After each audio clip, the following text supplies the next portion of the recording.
Commander Du Hakim stood at the large window of the Galactic Council space station, watching the colorful ships pass by. His dark uniform felt tight around his neck as he took slow, deep breaths. Being the only human in a station full of aliens was never easy, but today would be harder than usual. The door behind him opened with a soft hiss. "Commander Kim, the council is ready for you," said his assistant, a green-skinned alien named Tix. Duha turned and nodded. He had learned long ago that showing too many teeth while smiling made other species nervous. They already thought humans were scary enough. As he walked down the long hallway, his boots made soft sounds against the metal floor. The station's artificial gravity was set slightly lower than Earth's, making each step feel a bit too light. The council chamber was huge, with seats rising up like in a theater.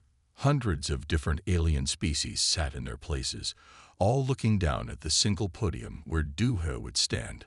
Some had scales, others had fur, and a few even glowed. But they all had one thing in common. They looked at humans as if they were dangerous animals. "Commander Duha Kim of Earth, you may speak," announced the head counselor, a tall blue alien with 4 arms. Duha stepped up to the podium. "Thank you, honored council. I am here to request permission for Earth to establish a colony on Mars, the 4th planet in our system." Immediately, whispers filled the room. A bird-like alien stood up, its feathers puffed out. "Absolutely not. Humans are too dangerous to allow any expansion. Your species comes from a death world. You are too violent, too unpredictable." Duha kept his face calm, even though he wanted to argue back. Earth wasn't that dangerous, at least not to humans. But to these aliens who evolved on safer worlds, everything about Earth seemed scary. Its gravity was too strong, its weather too extreme, and its people too tough. "We only wish to build a scientific station," Duha explained patiently. "It would help us study space travel better." Another alien, this one looking like a giant caterpillar, spoke up. "We already provide you with all the space technology you need. For your own safety, of course." Duha noticed how the alien's antenna twitched, a sign of lying that he had learned to spot. The council wasn't protecting Earth. They were keeping humans trapped in their own solar system. As the debate went on, Duha thought about the secret reports in his pocket. His friend Jai-1 had discovered something important. These aliens were stealing things from Earth. Special plants and animals that only grew on death worlds like Earth were very valuable to them. While they pretended to protect humanity, they were actually taking what they wanted in secret. "The council has decided," the head counselor announced after much discussion. "The request is denied. Earth must focus on developing its own planet before thinking about expansion." Duha bowed slightly. "Thank you for your wisdom, honored council." The words tasted bitter in his mouth. As he walked back to his office, Duha passed by several alien diplomats who moved away from him quickly. They thought humans were dangerous because they could lift heavy things, survive falls, and heal quickly. What they didn't know was that humans were dangerous because they were smart and patient. Back in his office, Duha sent a coded message back to Earth. "Requests denied again. Proceed with Plan Delta." He smiled as he looked out at the stars. The aliens thought they were so clever, keeping the dangerous humans contained. They didn't know that deep in Earth's asteroid belt, hidden ships were being built. They didn't know that humans had already figured out most of their technology. They didn't know that Earth was just waiting, watching, and preparing. "Commander," Tix called from the door. "The Aetherian ambassador wants to remind you about the protection protocols meeting tomorrow." "Tell them I'll be there," Duha replied calmly. "After all, we humans always follow the rules." "For now," he added silently in his mind. "For now." G1 Park sat in her dark lab, staring at the test results on her screen. Her hands shook as she read the numbers again. After 3 years of studying alien trade ships, she had finally found proof of what Earth had long suspected. The clock showed 3 a.m., but she didn't care. She grabbed her tablet and ran through the empty halls of the Earth Defense Science Center. The night guard looked up in surprise as she rushed past. "Director Jaiwan, is everything okay?" he called out. "Get me a secure line to Commander Kim on the Council Station," she said, trying to catch her breath. Now, 10 minutes later, Duha's face appeared on the large screen in the secure communications room. Even through the space station's long-distance connection, Jaiwan could see how tired he looked. "This better be important, Jaiwan. It's the middle of a council session here," Duha said. Jaiwan held up her tablet. "I found it, Duha.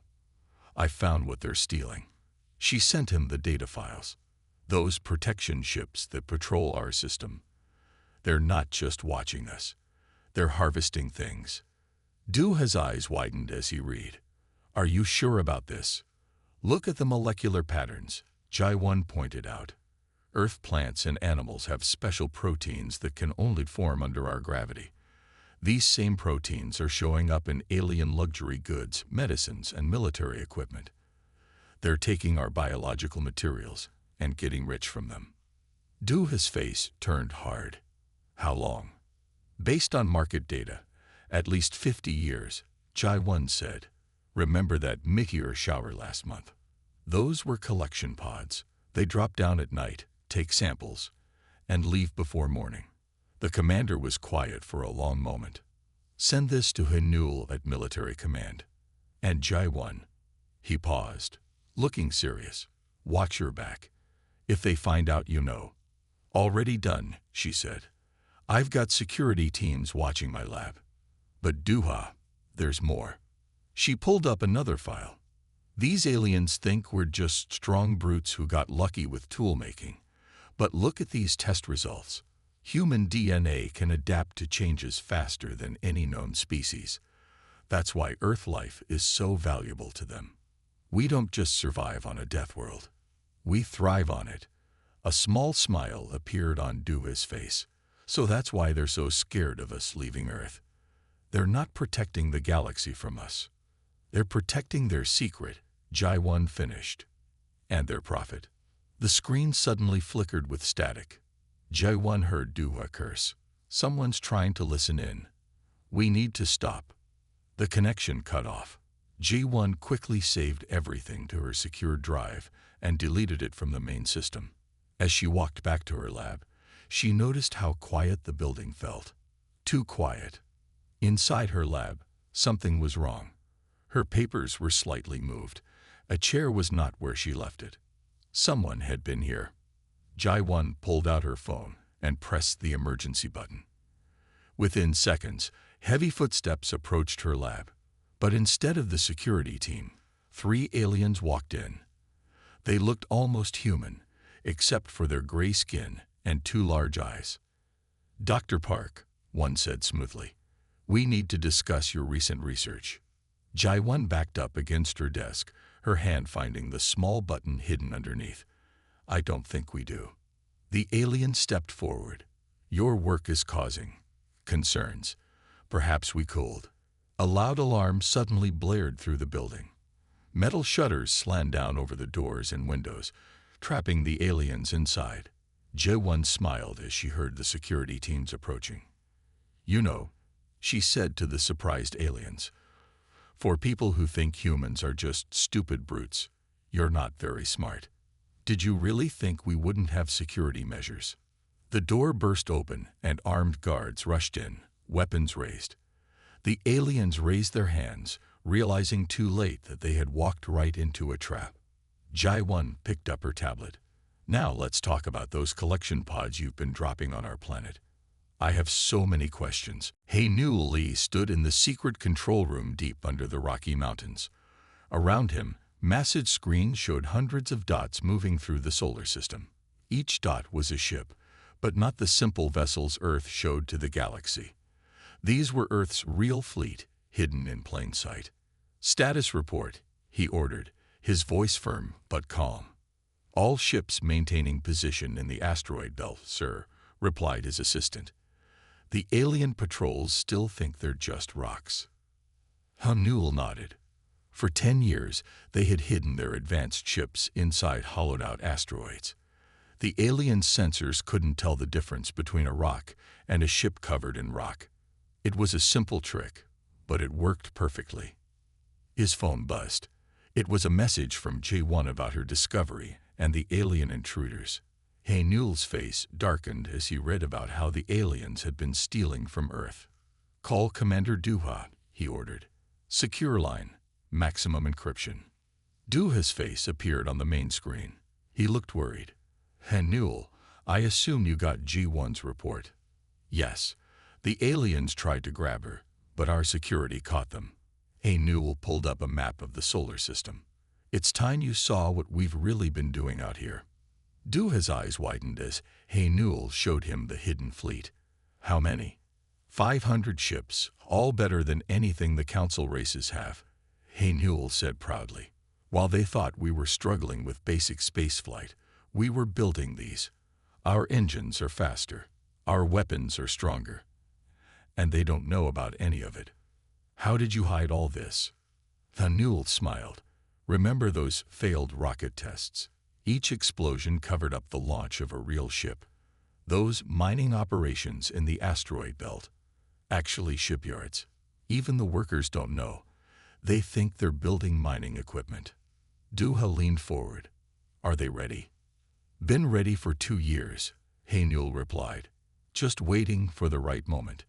Each ship has a crew trained and ready. We practice combat drills 3 times a week. The aliens think humans are just strong. They forgot that we're also very good at planning." A red light started flashing on one of the screens. Newell quickly checked the alert. "We've got movement. 3 alien ships just entered the solar system, heading toward the science center where they tried to grab J1. They're coming to clean up their mess," Duha said grimly. "They can't let anyone know what they've been doing."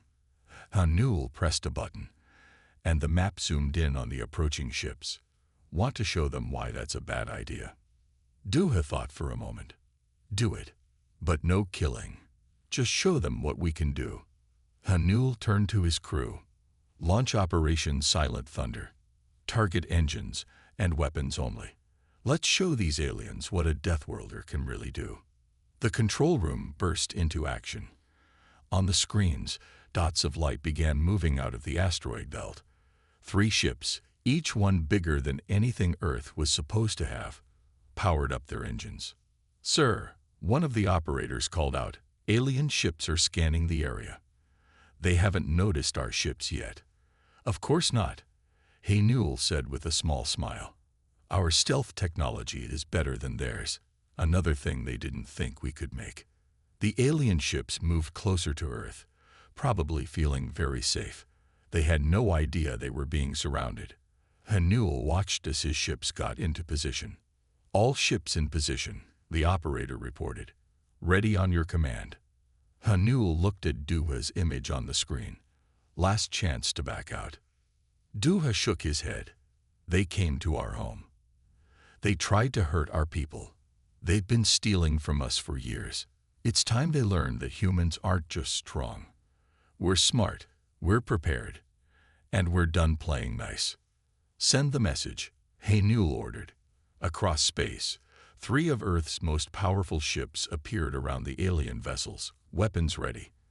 The message they sent was simple. "This is Earth Defense Fleet. Your ships are surrounded. Power down your engines and weapons.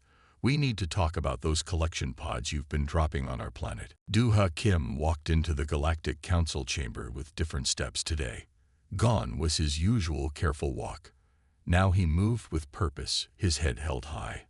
The whispers started as soon as he entered, but for once, he didn't care. "Commander Kim," the head counselor said, voice shaking slightly, "would you care to explain why Earth ships just captured 3 Council patrol vessels?" "Of course," Duha replied calmly. He pulled out a small device and pressed a button. Large screens appeared around the chamber, showing the 3 alien ships surrounded by Earth's vessels. But first, let's talk about what those ships were doing in Earth's space. The chamber erupted in noise. Some aliens stood up, pointing and shouting. Others sank down in their seats, trying to hide. "Impossible," shouted the bird-like alien from before. "Earth doesn't have ships that advanced. You can barely reach your own moon." Duha smiled. "That's what we wanted you to think. Would you like to see what we found on those ships?" He pressed another button. Images of collection pods and stolen Earth materials filled the screens. The head counselor's blue face turned pale. This is theft," Duha suggested. "Exploitation, breaking at least 15 council laws." He walked to the center of the chamber. "For 50 years, you've been stealing from Earth. You called us primitive while taking our resources. You said we were too dangerous to join the galaxy, but really, you were just protecting your profits." "You don't understand." A caterpillar-like alien started. "Those materials are vital for your medicines, your luxury goods, your military equipment." Duha cut in. "Oh, we understand perfectly. G1 Park, our lead scientist, figured it all out. That's why you tried to kidnap her, isn't it?" More screens lit up, showing Earth's hidden fleet emerging from the asteroid belt. Hundreds of ships, all more advanced than anything Earth was supposed to have. "But how?" someone asked. "While you watched our test rockets explode, we built real ships," Duha explained. "While you laughed at our primitive technology, we studied yours and made it better. You thought humans were just strong brutes. You forgot that we're also patient and smart and very, very good at keeping secrets." Haynul's voice came through the chamber speakers. "Commander, all Council patrol ships around Earth have been disabled. No casualties. We're ready for the next step." The Council members looked terrified now. Some were trying to call their ships, but Earth's technology was blocking their signals. "What do you want?" the head counselor asked quietly. "First, all Council ships will leave Earth's solar system," Duha said firmly. "Second, we want payment for everything you've stolen. Third, Earth will join the Council as a full member, not as a primitive species to be controlled." "You can't make demands like this," someone shouted. "You're proving why Deathworlders can't be trusted." Duha turned to face the speaker. "We're not the ones who spent 50 years stealing from another planet. We're not the ones who tried to kidnap a scientist. You pushed us to this. You left us no choice." He walked to the head counselor's podium. "You have 1 hour to agree to our terms. After that," he looked at the screens showing Earth's fleet. "Well, we've proven we're not as helpless as you thought." "This is outrageous," the bird-like alien screeched. "We'll never agree." Duha's phone buzzed. He read the message and smiled. "Oh, I think you will. G1 just finished analyzing those collection pods we captured. Would you like to know what else we found?" "Documents showing which Council members have been profiting from Earth's resources." The chamber went silent. Duha looked at his watch. 59 minutes left. "I suggest you start making calls." He walked toward the door, then stopped. "Oh, and don't bother trying to contact your ships. Haynul's fleet is making sure they stay quiet." As he left the chamber, Duha heard the panic begin behind him. Earth had finally shown its true strength, and the galaxy would never be the same. He-Cho walked into the Council's main science hall with his head held high. Unlike the nervous human scientists who had come before him, pretending to be amazed by simple alien technology, he was ready to show the truth. The hall was packed.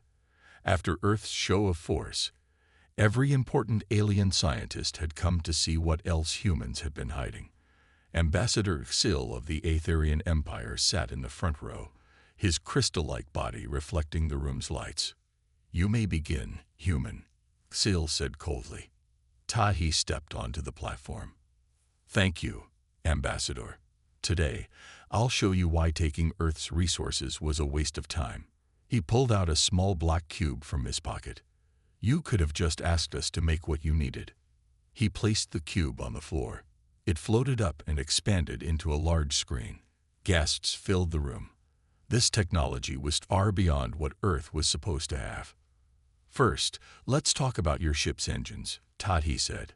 The screen showed detailed diagrams. You use quantum fold technology. Very nice. We figured that out 5 years ago. Then we made it better. Ambassador Exil stood up. Impossible. Your species can barely reach our moon. Tahi smiled. That's what we wanted you to think. But really, we took your basic designs and improved them. Your ships need 3 minutes to power up for a jump.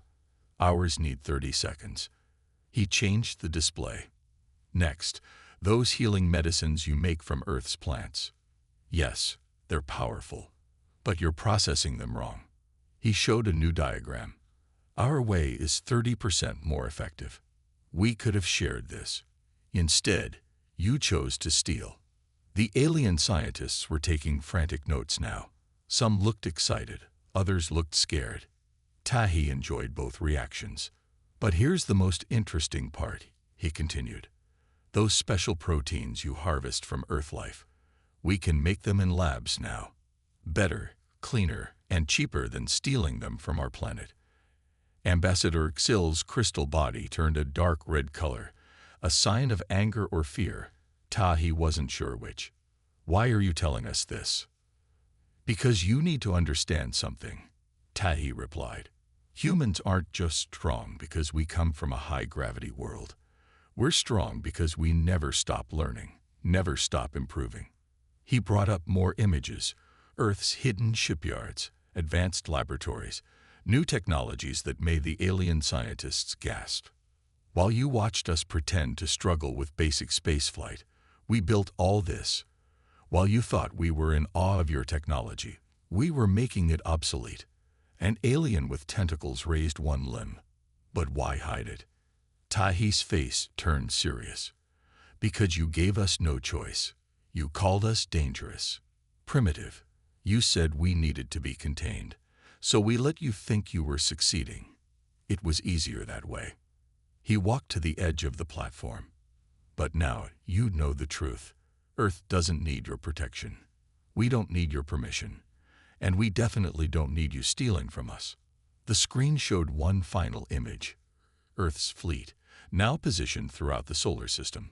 The ships gleamed with technology that even the best alien scientists couldn't fully understand. So here's what happens next, Tahi said. We're offering to share our advances. Properly. Legally. As equals. No more theft. No more lies. No more treating us like dangerous animals. Ambassador Xil's body had turned almost black. And if we refuse? Tahi shrugged. Then you lose access to everything. Our resources, our technology, our improvements to your designs. Your choice. He packed up his cube and headed for the door. At the last moment, he turned back. Oh, and those ships you sent to study our sun last month. The ones you thought we didn't notice. We've disabled their stealth systems. Might want to call them back before everyone sees what else you've been doing in our system. As Tahi left, the room exploded into chaos. Earth had just changed the galaxy's balance of power forever, and he had helped make it happen. Not bad for a primitive species from a death world. Duha Kim sat at the head of the long table in the council's main meeting room. It felt strange to be the one leading the meeting instead of standing quietly in the corner. On his right sat Jai-Won with her research data. On his left, Tahi held a tablet full of technical proof. Across the table, Ambassador Exil and 5 other council leaders looked uncomfortable. They weren't used to being the ones who had to listen. Let's begin, Duha said, his voice firm. Ji-Won, show them what we found.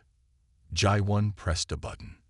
The room's walls became screens, showing hundreds of documents. These are records of every illegal collection mission to Earth over the past 50 years. Ships, dates, what was taken, where it was sold, and who got paid. One of the council leaders, a tall tree-like alien, tried to speak. Duha held up his hand. No interruptions. Not yet. The screens changed to show market data. Look familiar? Jai-Won asked. These are your banking records. Every credit you made selling Earth's resources. Our computer systems aren't as primitive as you thought. Breaking your encryption was easy. The tree alien's leaves started shaking. Another council member, who looked like a glowing cloud, tried to float toward the door. "Sit down," Duha said quietly. The alien quickly returned to its seat. Tahi took over, showing technical diagrams. "Here's how you used our resources. Medicines, weapons, luxury goods, all made from materials you stole from Earth. All sold at huge profits, none of which you shared. What do you want?" Ambassador Xil asked, his crystal body dark with worry. Duha smiled. "Finally, a good question." He stood up and walked around the table. "First, you're going to pay us back every credit you made from our resources, plus interest." "That would bankrupt half the council," one alien shouted. "Should have thought of that before you stole from us," Duha replied calmly. "Second, Earth gets full membership in the council, not as a primitive world needing protection, but as an equal partner." He stopped behind Xil's chair. "Third, you're going to help us find other worlds like Earth, other death worlds you've been stealing from." It's time they knew the truth too. The room was silent for a long moment. Then the tree alien spoke softly. "And if we refuse?" Jai 1 changed the screens again, showing Earth's fleet surrounding the council station. "Then we release all of this information to every world in the galaxy, every document, every secret, every crime. How long do you think you'll stay in power once people know what you've done?" "You're blackmailing us," Xil said angrily. "No," Duha corrected him. "We're negotiating. Blackmail is what you did to us for 50 years, telling us we were too dangerous to join the galaxy while stealing our resources." He walked back to his seat. "You have 1 day to decide. Either work with us to fix this, or we'll fix it ourselves. And you won't like how we do it." The council leaders looked at each other. Finally, the glowing cloud spoke. Perhaps we can discuss the details of repayment." Duha nodded. "Good choice. G1 has prepared payment schedules for each of you. Tahi has lists of technologies we're willing to share, legally this time. Let's talk about building a better galaxy. Together, as equals." As the negotiations began, Duha watched the aliens carefully. Some looked angry, others looked scared, but all of them were finally treating humans with respect. It had taken 50 years of patience, but Earth had finally won its place in the galaxy. And this was just the beginning. Soon, other Deathworld species would learn the truth. The balance of power wasn't just shifting, it was about to be completely rewritten. "Now," Duha said, opening a folder, "let's talk about those other worlds you've been stealing from. We have a lot of work to do." Min Su Kang stood before the representatives of 12 different Deathworld species. Each one had a similar story. Their planets were strong, their gravity high, their people tough. And each one had been exploited by the Council, just like Earth. The meeting room was specially designed to make everyone comfortable. Some needed higher gravity, others needed different air mixtures. Earth's new technology made it all possible. "Welcome, friends," Min Su said, looking at each delegate. "Today we start fixing the great wrong." A delegate from the planet Karis, who looked like a sturdy mountain cat, spoke first. "Is it true? Did Earth really break free from Council control?" Min Su nodded and pressed a button. The room's walls showed images of Earth's fleet, their advanced technology, and the Council's surrender. "We did more than break free. We forced them to admit their crimes." "How?" asked another delegate, this one covered in thick scales. "They've controlled us for so long. We were patient," Min Su explained. "While they thought we were weak, we grew stronger. While they stole our resources, we built our forces. And when the time was right," he smiled, "we showed them how wrong they were about us." He brought up new images, documents showing how the Council had stolen from each Deathworld. The delegates growled, hissed, and made other angry sounds as they saw the proof. "But that's not why you're here," Min Su continued. You're here because it's time for all of us to work together. No more hiding. No more pretending to be weak. A delegate with armored skin leaned forward. What exactly are you suggesting? An alliance. Min-Su said simply. The council is weak now. They have to pay Earth back for everything they stole. But they didn't just steal from us. He showed more documents. They stole from all of you too. And now, they have to make it right. They'll never agree, the cat-like delegate said. Min-Su's smile grew wider. They already have. Part of our deal was that they have to confess to everything, including what they did to your worlds. The room burst into excited discussion. Some delegates were already calculating what their planets were owed. Others were talking about technologies they had secretly developed. But there's more, Min-Su said, quieting the room. Earth is now a full council member, and our first proposal as a member is to give all Deathworld species the same status. They'll fight it, someone said. They'll lose, Min-Su replied firmly. Earth's fleet is stronger than theirs. Our technology is better. And now, he looked around the room. Now we all stand together. He showed one final image, a map of all the Deathworld planets. Think about it. Your worlds are strong. Your people are tough. And I bet. He paused. I bet you've all been hiding your true strength, just like we did. The delegates looked at each other. Slowly, they started to nod. My world has ships hidden in our gas giants, the scaled delegate admitted. We improved their weapon designs, said another. Our scientists solved quantum computing 2 years ago, added a third. Min-Su listened as each delegate revealed their world's secret strengths. Just as he had expected, every Deathworld species had been preparing, waiting, just like Earth. Then it's settled, he said. Together, we're stronger than the Council ever was. It's time to build a new galaxy, one where being from a Deathworld doesn't make you a target. It makes you respected. He held up a document. This is our alliance agreement. Sign it, and your world gets everything Earth got. Full membership, repayment for stolen resources, and a voice in the new council we're building. One by one, the delegates came forward to sign. As each name was added, Min-Su could feel the galaxy's power shifting. The age of Deathworlders being treated like dangers was ending. The age of Deathworlders leading the galaxy was about to begin. 1 year after Earth revealed its true power, Do-Ha Kim stood in the new council chamber. The old one had been too small for all the new members. Around him sat representatives from every species in the galaxy, not just the old council races, but all the Deathworlders too. The first year of the new Galactic Council is now in session, Do-Ha announced. His voice was strong and clear, nothing like the quiet, careful tone he had used for so many years. Jai-Won sat at a desk nearby, looking at the latest research reports.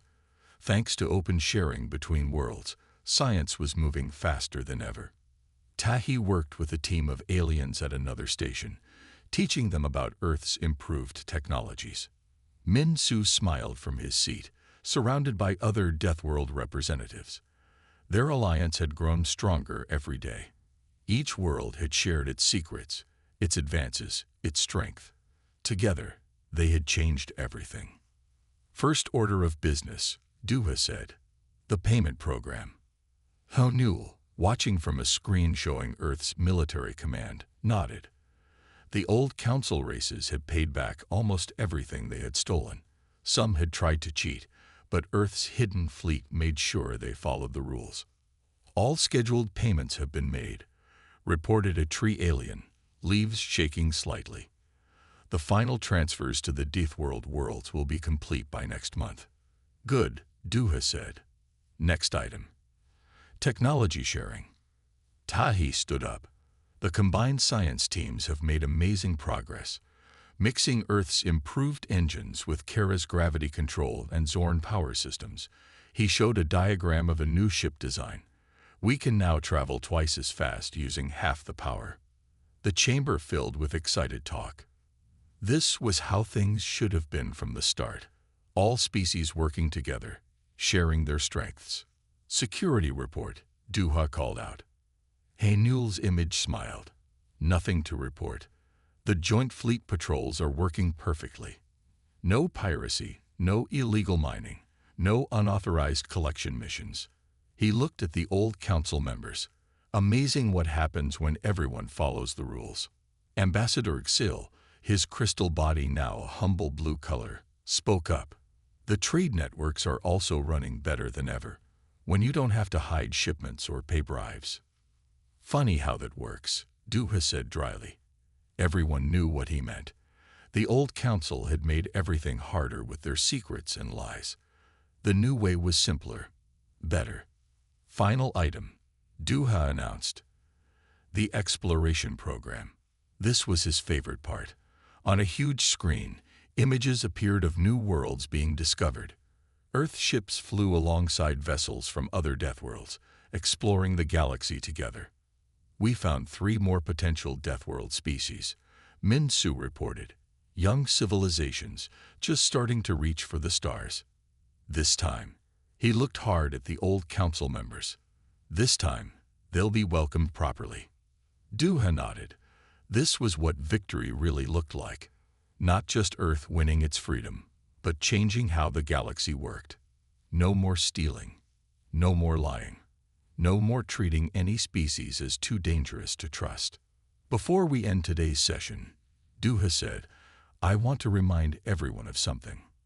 He looked around the chamber, meeting every eye. 1 year ago, we proved that strength isn't just about physical power. It's about patience, planning, working together. He touched the Earth flag on his uniform. We Deathworlders could have used our strength to take revenge, to rule through force. Instead, we chose to build something better, something fair.